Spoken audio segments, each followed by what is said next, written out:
Hello, podcast world, fellow horticulturists, lovers of plants, gardeners, family, and friends.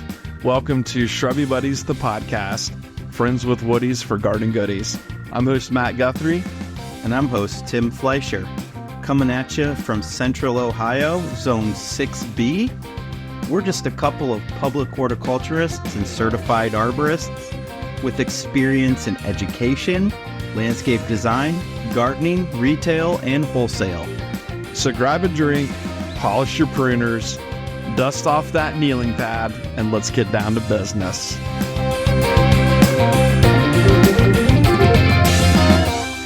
Hey, Shrubby Buddies, and welcome to this week's episode of the podcast. I am Matthew C. Guthrie the First, joined with Timothy Lubing Fleischer.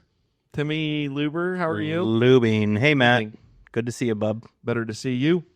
I saw a Jeep today, and the license plate read Bubs. Bubbs. Yeah. And I was like, that's fucking lies, because you're Bubs, and that wasn't your car. Yeah. And I'm Bubs. You're Bubs. And that wasn't I'm my Bubs. car. You're Bubs. And we're Shrubby Bubbies. Yep. Shrubby Bubbies.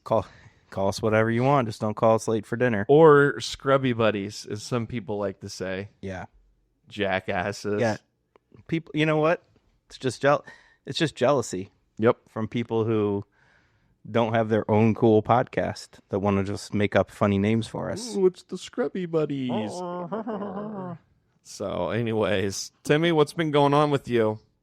I think it's raining while the sun's shining. Well, it's been raining, and I think it's starting to taper off a bit. What's been going on with you? There's some people that I know of that I work with. I'm not going to say any names, but that's their motto. Start slow and taper off. Whose motto is? I'm not going to say any names. Start slow, taper off. Okay, fair and enough. That's a solid work day. But anyways, what's been going on with me? Let's see here. I have been, work-wise, we've been doing some stump grinding, getting that area at Vets ready for a prairie. And I'll just ask you here on the air, when it comes time to plant that prairie, I'm going to need you. Bubs. You're the prairie master. Bubs. Well, you're prairie master number 2. Gary. Oh, Gary's 1. I'm 2. You get the 2 slot. That's fair. You can have the 2 slot. I'll take a seat behind Gary any day of the week. Okay. You know? Yep. All right. So yeah, I've been doing some stump grinding, getting that little like woodland prairie thing ready. Just doing some general cleanup of annuals, spraying the amino acids on the annuals to keep them in good health. Did you hit up those amino acids last week? I think so. I think that the gals sprayed the amino acids when we were at Cultivate. They better have. Megan and I are taking Amelia to her first concert this Wednesday. Yeah. It also happens to be, it's 23rd. It happens to be Megan and I's anniversary. How many years? 14. Holy shit, 14 years. Mm-hmm. Wow. Yeah. Congratulations. So, and that's a really great way to spend it, taking the older daughter to her first concert. We're going to the Head and the Heart, downtown Columbus. Rivers and roads. Precisely. Yeah. Yeah, they'll finish with that, no doubt. No doubt. But Amelia loves The Head and the Heart, and she knows that the Living Mirage album top to bottom. So I'm excited for specifically when they play songs off that album. She knows every word, and she's going to really like it. And I told her she can get something from the merch table. So of course. We'll have to deal with the merch line, but you know, that's all right. I had to deal with the merch line week before last. Oh yeah. Scott and I went and saw Fish. Oh yeah. Shot and I Fish with a PH. Fish with a PH. So we went and saw them. It had been like 20 years since I had seen them in concert. So that was fun. That was my first time seeing them indoors. So that was different. But yeah, I don't think I have it in me to see a Fish concert. It's a lot. Yeah. It's a like lot. if they just played like album cuts, like 4-minute song, then go to another 4-minute song, but that's not how they operate. No, they do like 24-minute songs and do another 24-minute song. So I could handle like the Billy Breed's album start to finish without any goofy shit in between. I would love that, but they didn't even play a song off of Billy Breed. Yeah, so that's when it comes to music, I love album cuts, but I also love the direction jam bands will take you. It's like a journey. This sounds so corny, I'm sure, but like It does. to start a song that you know, and then to go into this improvisational jam where you completely forget about which song you're even listening to. It's just like a group of guys that are up there just feeding on one another in the crowd and just playing. And then somehow or another, after like 15 or 20 minutes of that, they're able to just kind of bring it all right back together seamlessly, right back into the song, and or transition into another song. And I don't know, to me it's like it's my thing. I love those jams. I don't have to have words and lyrics to appreciate and love the music. I'm a lyrics guy. I know you are. I know what you're saying. I love good lyrics too. But welcome, this is our farmhouse. We have cluster flies, alas, in this time of year.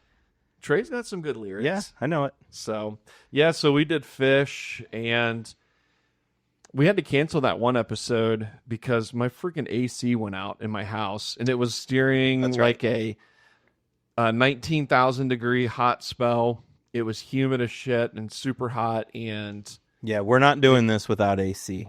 It's not happening. And we were gonna have somebody on and do an interview, and I was like, the part was supposed to come for the AC that Sunday morning, and it didn't, and it didn't, and it didn't, and then it finally showed up later Sunday evening, and then it was this whole thing, getting it wired up and taking it apart and getting it wired up, and it wasn't working, and I'm like, everything's right, and then finally reading the fine print, and it was like one little wire that I had to put on for this like jumper wire thing. Yeah.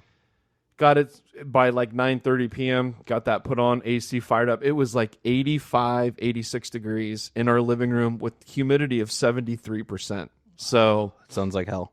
It was ridiculous. Yeah. The upstairs had to have been like 90 plus. And I feel you on that jumper wire. I've installed a few of those units before, and those jumper wires, they can just be tricky. You've never installed a unit. No. Never. That's like your opinion, man. It is my opinion. So, but yeah. I have never installed a unit, but I did install a cabin air filter and an engine air filter in Megan's car. After how many text messages back and forth with me? Well, about what brand to buy. What brand, and is this something I can do on my own? No, I figured out it was. I watched 6 minutes of YouTube videos, and it took me like 4.5 minutes to do these things. To do all of the above. Yeah. Yeah, so I know. It's really easy. Now you know. So if you're listening and you go into one of those oil change places and they pull out your air filter and say it's dirty, you want us to change it for $39.99? Don't do it.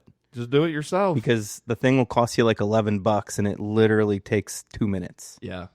So, I know.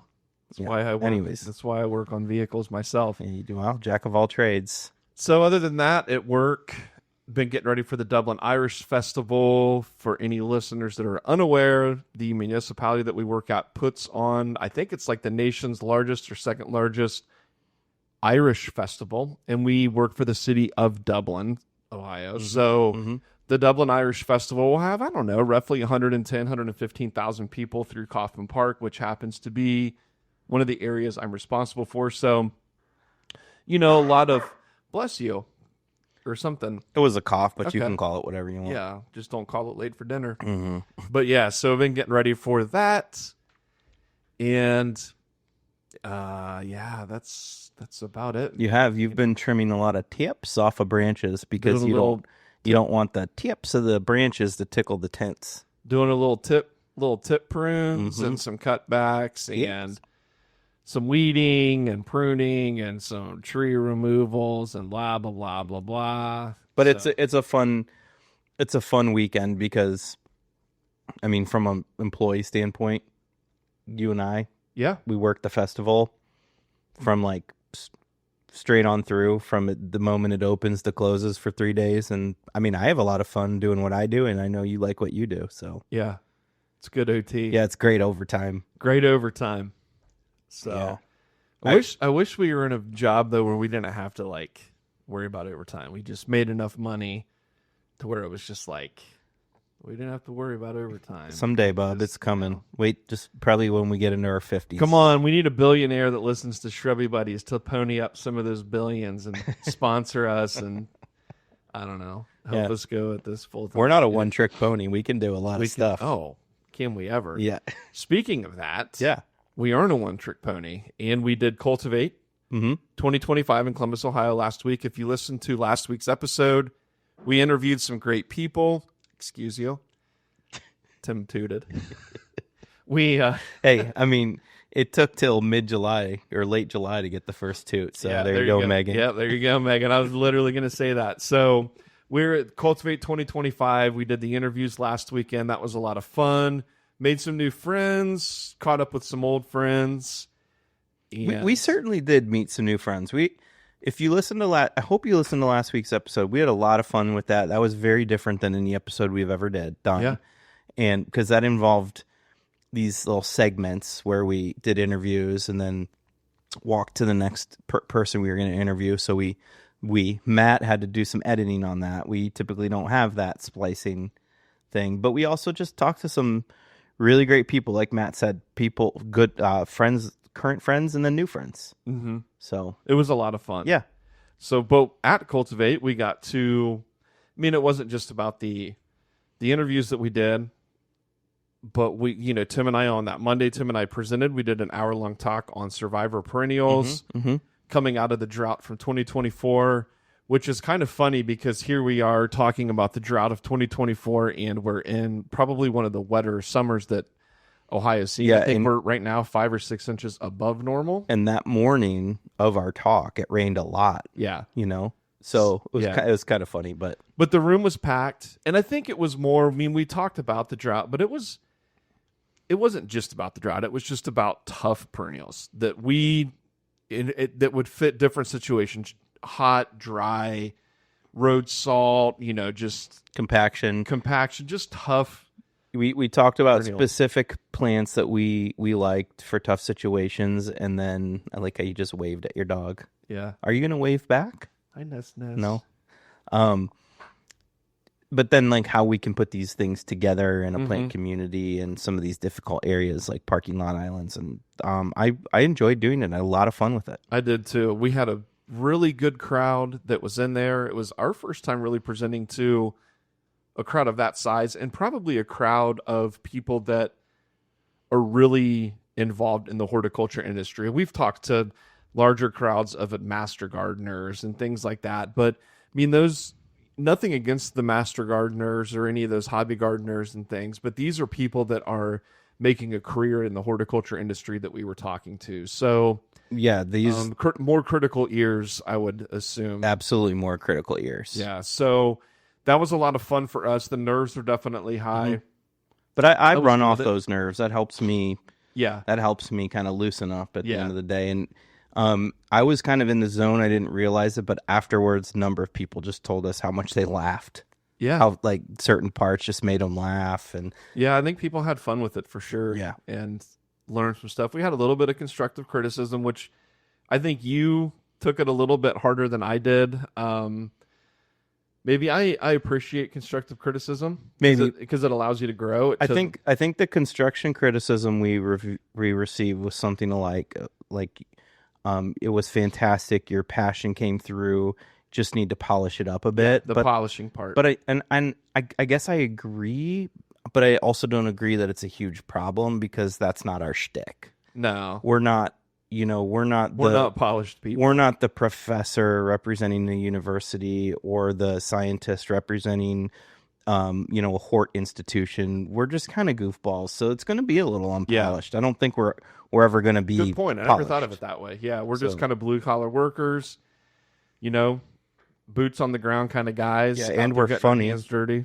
And I think we're funny. We try to bring a little bit of humor to it, whether we do or not. I don't know. I mean, I think you definitely do, but we all do. So yeah, so that was fun, and we got to see some new and exciting perennials that are coming out and annuals that are coming out, and we got to catch up with a lot of the different growers that we buy from. And we caught up with Brent up at Intrinsic, and that was nice, and David from out in Iowa, and yeah, it was just overall a great show. I would definitely say you and I came out of there. I can't speak for the rest of our coworkers, but I think you and I came out of there feeling pretty good about the show. We did a whole lot of networking.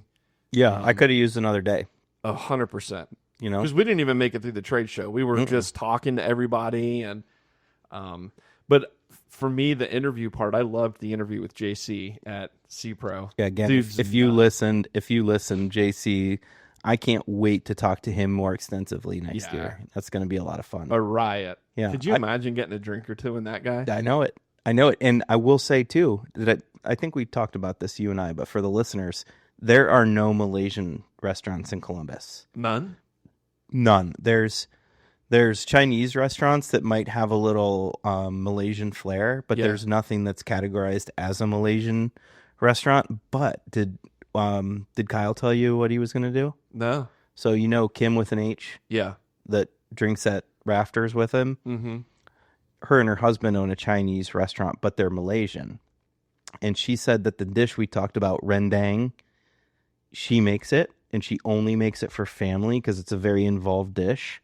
But next time she makes it, she's going to bring a plate to Kyle to bring to us. Nice. So, and the only thing that'll be a little bit different is JC mentioned it's made with beef. She uses chicken because she's not a big fan of beef. Okay. So we're going to get the rendang, but he said it's this big process. She has to like freeze the curry for X amount of time for some reason. And but so we're going to get some rendang in our belly. Nice. I'm liking it. Yeah, me too. I like food. Yes. We had some good food at Cultivate too. I mean, it's always nice to get down there around the North Market. We did. The Cultivate shows downtown Columbus at the convention center across from the North Market, which is just like all these different cultural restaurants in one place. So you can try something different. And I had a cold brothless ramen on the first day because it was so freaking hot. And I was like, it was like leading up to our talk. So I didn't want something like too filling. Yeah. And it was perfect. It was perfect for me. And then day 2, I ate a big fat hot cheesesteak from Marlowe's with the side of those fries. So yeah, I just hit up my boys at Colo. I did some fish tacos day 1 from those guys. Yeah, and some you did. Fries and did one of their burgers the next day. But I mean, you know, like the owner of Colo, him and his brother are good friends with my younger brother. So yeah, you know, support the people. Supporting some friends there. So yeah, Colo. Yeah, so that was Cultivate. That's kind of been our past couple weeks, I suppose. Tim, unpopular opinion.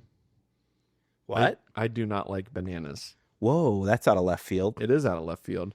Matt doesn't like bananas? I don't like bananas. Did you know that about me? Actually kind of did, but you're telling a lot of people right now, so you're going to get some criticism on that. No bananas for me. I like the flavor of a banana, but I'm not super crazy about the texture of a banana. Like the texture of a banana makes me like gag. Yeah. It does. Like if I peel open a banana and try and eat it, just a plain banana, it makes me gag.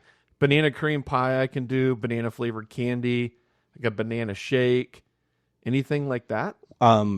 Yeah, I mean we at work we work with a lot of people that peel open a banana every morning. Mm-hmm. When you watch them during like our morning doesn't bother meeting, me. Does it give you the what? Nope. It's only when that gets into my mouth hole that it gives me the bleh.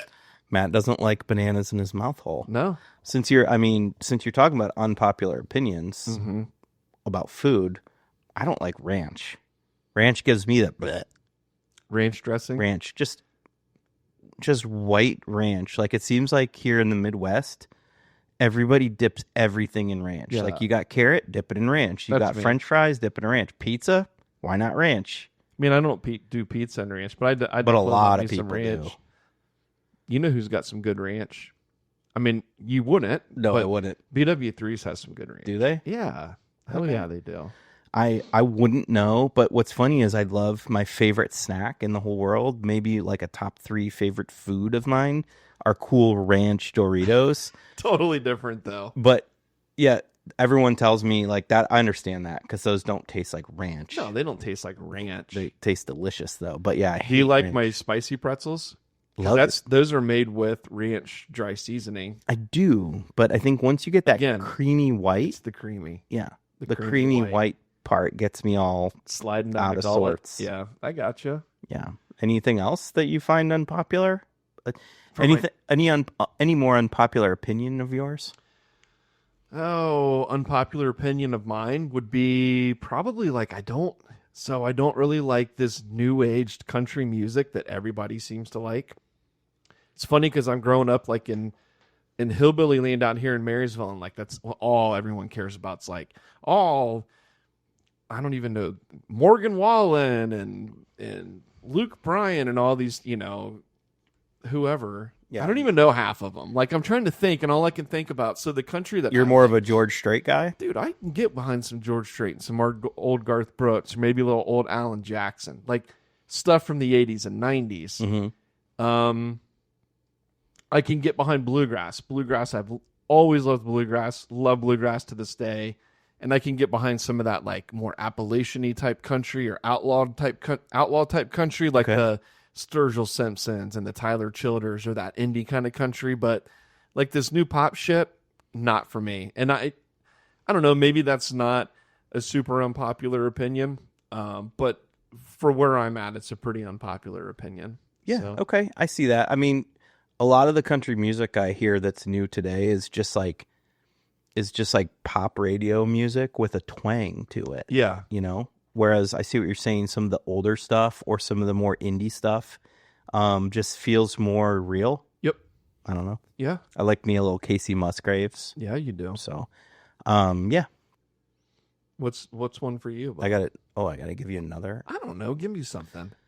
So I know of an unpopular opinion of yours. Yeah, I do too. I know you're going to say, I don't really care for like movies and shows that I have to really use my imagination to follow. So things like Star Wars, Star Trek, not Star. I think there's only 2 stars. Lord of the Rings, Harry Potter, Transformers, superhero movies, like that stuff I feel like if I gave it a try, maybe I'd get into it, but starting is just the hard part. Like I can't get into it. That blows my mind because you're such a Stranger Things fan, and that's like sci-fi to the max. It is. In my defense, that was like peaking during COVID, and it was like everyone was talking about it, and there was nothing to fucking do. So, but you know what else was peaking during COVID? What? Don't Be Strange. Making a Murder, dude. Wasn't that peaking during COVID and everyone was talking about it? It was, and I watched that.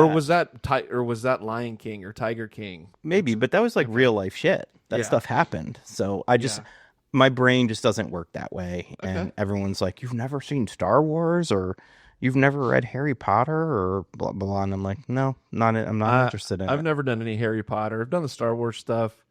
No Harry Potter. Love the Lord of the Rings. Okay. I liked Stranger Things.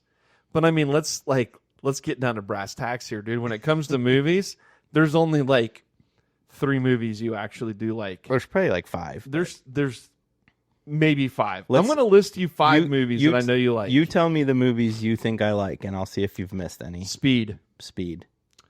The Big Lebowski. Correct. Home Alone. Mm-hmm.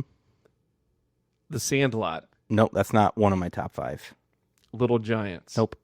Shawshank Redemption. Yep. You're missing one. You like it too. Forrest Gump. Oh, okay. Yeah, Forrest Gump. Yeah, that's my top 5 movies right there. Solid. I mean... But those are like the only movies I really know. Yeah. Jurassic Park's not in there? I love Jurassic Park. It's not top 5 though. Sorry. Dude, I know, but like that movie, still to this day, holds its own. The original Jurassic Park. Those T-Rex scenes, like they're good. Like it's not like, oh, that looks fake. That shit looks real and it's scary. Spielberg. Yeah. What was up? Yeah.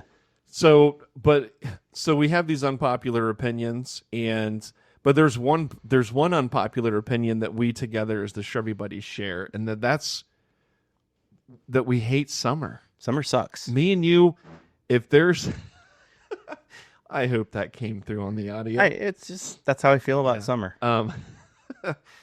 If there was if the Shrubby Buddies had to rank seasons, summer's going to come in dead last. 4th place, 4th out of 4 every single time. Yeah. Well, I mean, and for those of you listening that think that 90 and humid is better than 50 and breezy, you're out of your mind and you're wrong.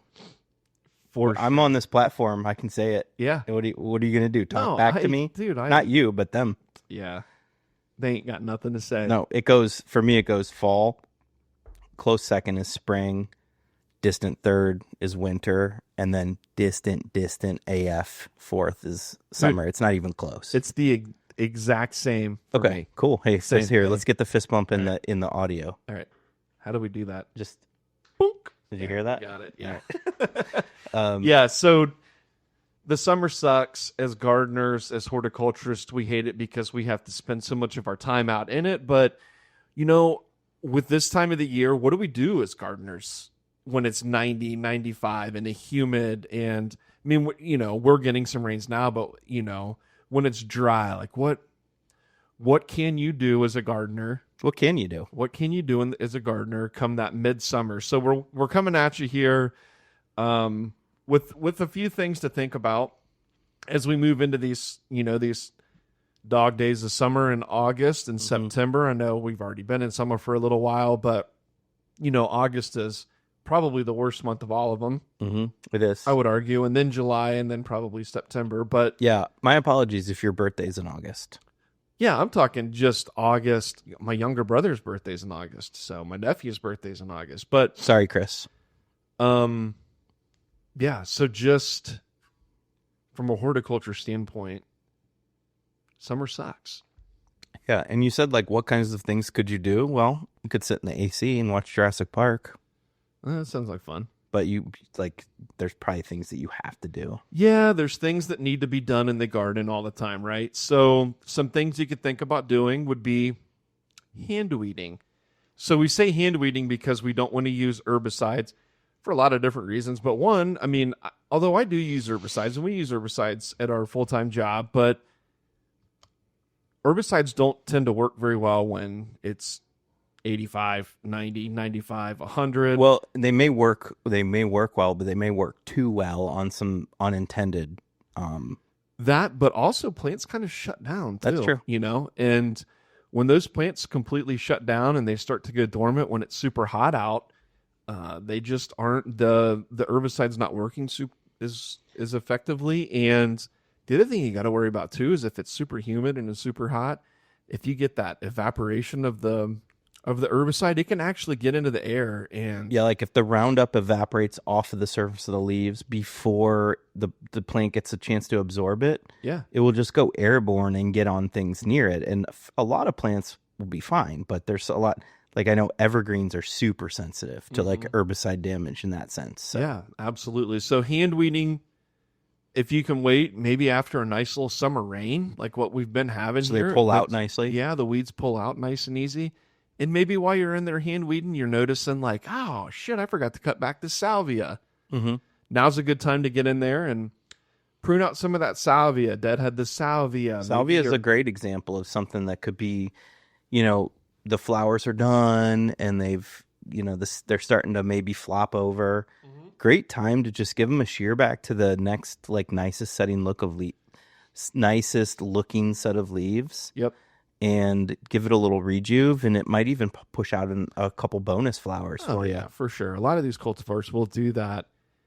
Some other ones, maybe you're gonna get a second shear back on the catmint for another flush of nice growth, or maybe you never even did that to begin with, and your catmint's really looking tired now. Shear that shit back to the ground. Get a new bloom out of it.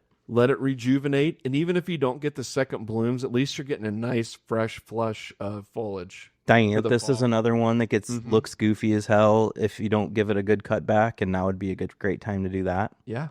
And any maybe tired bits of growth on some other echinaceas and things where you have some brown stems, or I know penstemon is one that gets tired, and if you like the seed heads, then leave it, but if you don't want it to reseed about your garden, cut it back to the nicest looking leaves, and it'll just be a nice looking clump in your garden. Because it does tend to flop if you don't have it propped up by other plants. Oh yeah, it gets a little flop to it. Yeah, cool. So little weeding, little deadheading, and while you're down there, yeah, balls deep, if you will, in your garden. Just look around, because this is the time when there's so many insects in your garden, and yes, you can scout for things like aphids and scale and bad insects, but also just like take in the good insects that are in there. Like, you'd be amazed if you start flipping over leaves and really looking closely at flowers, what kind of insects are just nestled in every little nook and crevice. A lot of beneficial insects. Oh yeah. Yeah, I love one looking for the monarch caterpillars Mm-hmm. on my Asclepias tuberosa, and I haven't had any the past 2 years, which is really sad because I have a lot of really nice milkweed, butterfly weed in the front garden. They'll find it. But the past 2 years, I had, 3 years ago I had them. The past 2 years, I haven't had any, and it sucks because the neighbor kids come over and they want to look, and it's like there aren't any to show them. But it's really cool to see all of the different pollinators that are hitting plants right now. Like I've got some Russian sage pollinator magnet. I've got the butterfly weed pollinator magnet. I've got the pycnanthemum, the mountain mint. That one is a pollinator magnet, just covered in flies and bees And beetles. and beetles and stuff. You know what my biggest pollinator magnet is, though, in my garden? And I have a lot of it. The insects smash it. It's starting to flower right now. Is calamint. Oh yeah. And I love walking up to it because it almost looks like the plant's moving. So what else Oh, I know a good one.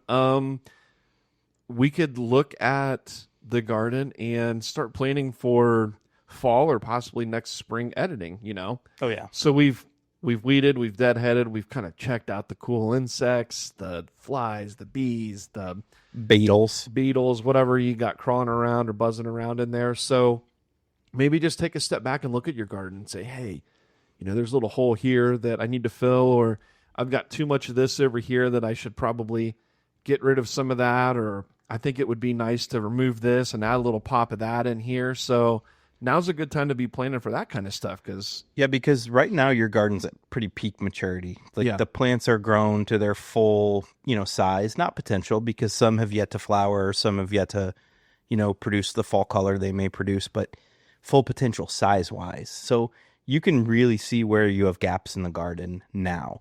If you were to do that in the spring, when things are just peeking out of the ground, you'd be like, oh, look at that huge gap. I need to get something in there. Well, it might be between a solidago and a penstemon, and those things grow to their full potential, and that thing you just planted and gets completely covered up. Yeah, I'm a victim of that because I get antsy in the spring, and I'm like, oh, I want to plant something. Oh, I've got a hole here, plop. And then I'm like, shit, why'd I put that in there? Yeah, So that's why fall is such a great time to plant, because you can take this time to review what you might want to edit in the summer and prepare for fall. Yeah. Now, when we say plant in the fall, I would say like a little bit earlier in the fall, though, to give those plants a chance to kind of root in a little bit going into the winter time. I've planted stuff late in the fall, some smaller perennials especially, and they end up getting heaved out of the ground with particularly like the plugs and things. Yeah.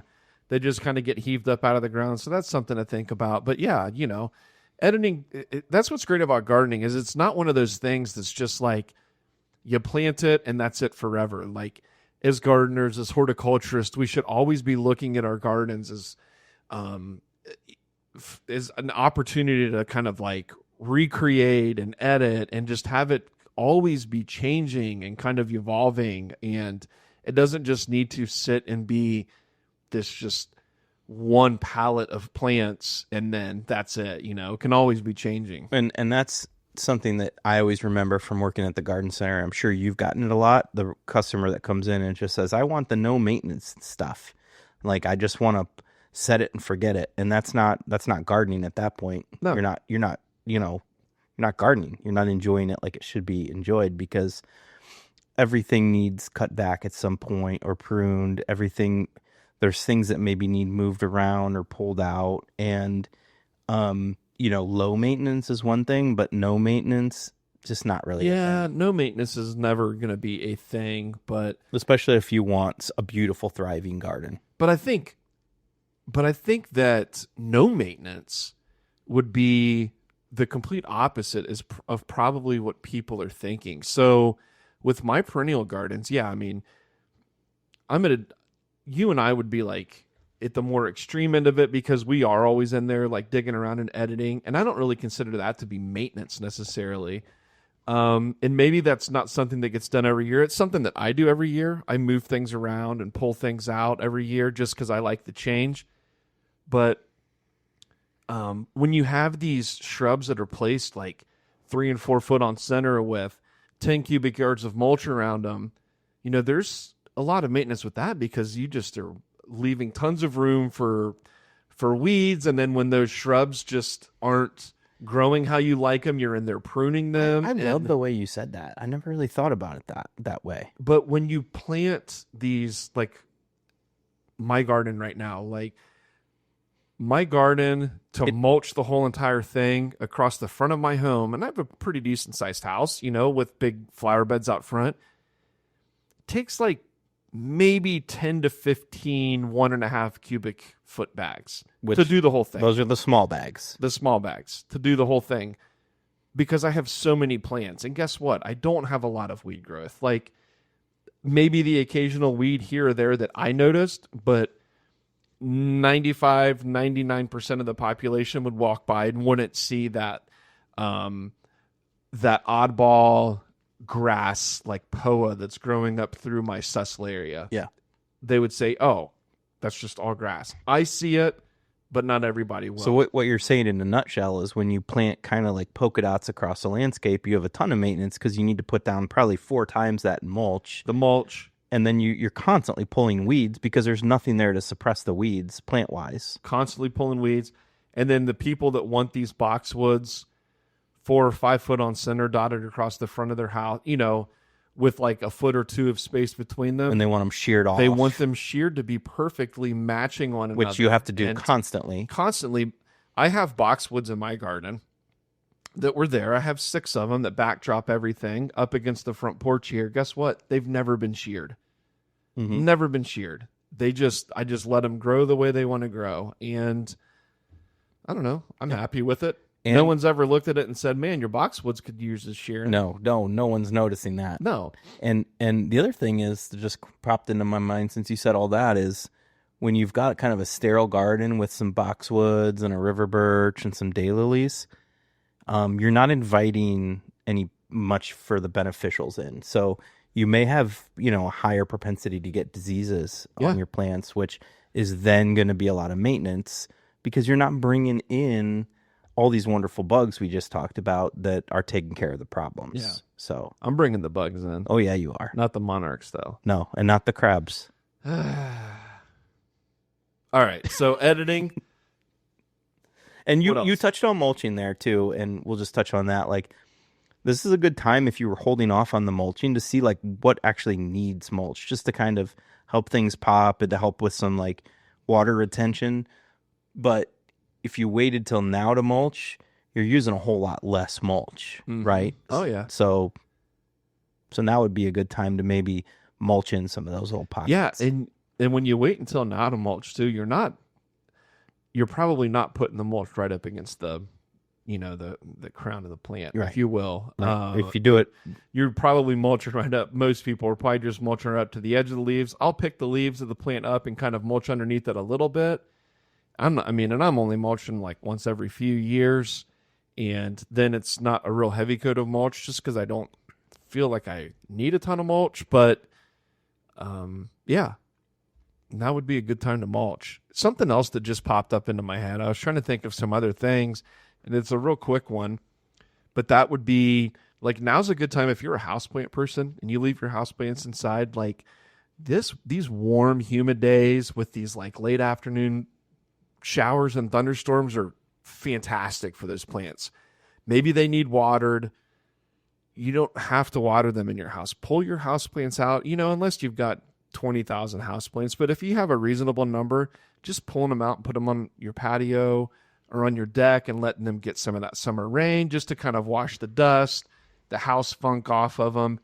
Maybe they've got some insects on them. You could spritz them with a little neem oil or whatever, but letting some of those summer rains and some of that, summer heat and humidity get to the houseplants would definitely benefit. I'm not the houseplant guy, but is it safe to say that not all, but a lot of the tropical type houseplants come from are native to like the understory of the Oh, rainforest, 100%. Yeah. which is like it's humid, it's indirect light, and it's hot, which is just like if you have like a porch that gets some like a little bit of sunlight during some time of the day or gets the indirect light or some filtered sunlight is perfect for them. There's some that you don't want to put them out in the blazing sunlight No, they'll burn right now. because they're not used to that being in the house. But that humidity is big for them, you know? Yeah, I've pulled mine out on the back deck because I have a lot of that filtered sunlight. I have a backyard full of big oak trees, so they're not getting any direct sunlight, that filtered sun, but just the heat and the humidity. And I'll hit them with the hose every now and again, just mist them down with the hose or whatever. And the growth that they put on is crazy. And perhaps if you leave them out for a good enough long amount of time, maybe if you've got some pests on them, there's some things out in our natural environment that'll take care of those pests. Yeah, and a lot of the things that people are treating them with for pests indoors, like the safe one, like everyone goes to neem oil, and neem oil does a nice job, but it smells horrible. Yeah. In my opinion, it does. You know, using the neem oil outside or horticultural oils or something like that on these plants outside now when you're not going to have those smells and things inside would, definitely a good time to get rid of some of those pests. Very good. That's a great little bit of advice there coming from Matthew C. Guthrie the first. I like that. And last but not least, one of the best things that you as listeners can do this summer when it's hot out is pour yourself a nice drink, whether that be an alcoholic beverage or non-alcoholic beverage. Tim and I's choice of beverage would be a nice IPA or a gin-based cocktail. Yeah, like a bee's knees or a gin and tonic. Gin and ginger ale. I like some gin and ginger ale. Pour yourself a nice drink, pull up a chair under some shade in your garden, throw on the old noise-canceling headphones, and listen to the Shrubby Buddies podcast while you enjoy the sights of your garden. Genius, yeah. And, you can listen to the latest episode. Yep. Or if you're a new listener and haven't listened to the full catalog yet, you could go back and start. You could either start from the beginning or you could start picking and choosing what sounds good to you. That's what's great about ours is you really don't have to start anywhere. I mean, there's some episodes that run off of each other, but generally speaking, you can just kind of pick and choose what you want to listen to with us. It holds up. It's not like the information is going to be different the next year. Yeah. So I hope that people like our podcast. Yeah. I do too. Yeah. So we did see a nice little uptick in listens since and I didn't tell you this, you might have looked too, but we should, that's me knocking on wood, have our most listens this month because we're like 30 off of this past this past April? No, was it May? One of the months. We're like 30 listens off from having our, most listened to month. So, and what's great is we missed an episode in there too. We did. We skipped a week, and it's just July 20th right now. 19th. Right? 19th. Even. 19th. We're recording this as the 19th. No, it's the 20th. Okay. I stand corrected. July 20th. It's the 20th, and this will drop on the 21st, 22nd. 22nd at 9 p.m. 9 p.m. 9 p.m. Okay. I always get that confused. Cool. That's you got great. anything? No, that last one is a great one to end on. I think that's great summer advice to the listener here, to the gardener. Thank you. Yeah. Thank you. It's like that was almost rehearsed. So we don't do any rehearsing here. All right, people. Well, that does it for this week. We hope you enjoyed. We look forward to continuing this podcast for you all. We have a special guest coming on sometime in the near future. It's going to be a young lady in the world of horticulture, and we're just going to kind of dive into that interview with her to kind of see, what got her interested in horticulture, what she's loving about horticulture, and the direction she wants to. Just to clarify, are you promising this next week? I can't promise this next week because I need to talk to her, but okay. in the sometime in the next near future. 2 or 3 weeks, okay. I would say she will be on in Rock the next on. 1 to 3 weeks. So I'll get that all squared away with her. So until then, people, I am Matt. I'm Tim. And we love you all harder plus 2. Rock on with your cock on, man. Bye-bye. Bye-bye.